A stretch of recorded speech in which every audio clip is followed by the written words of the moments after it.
Third update to breaking news we brought you concerning a fire on the west side of Green Bay.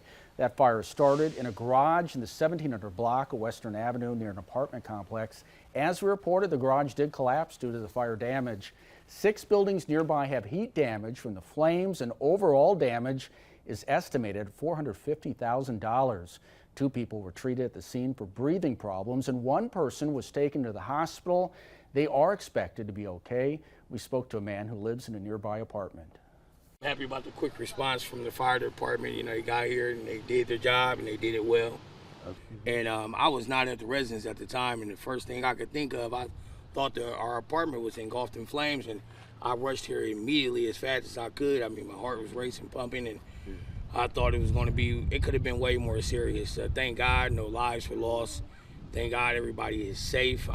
We did contact the Green Bay Metro Fire Department today, and they said they have no further updates on this investigation.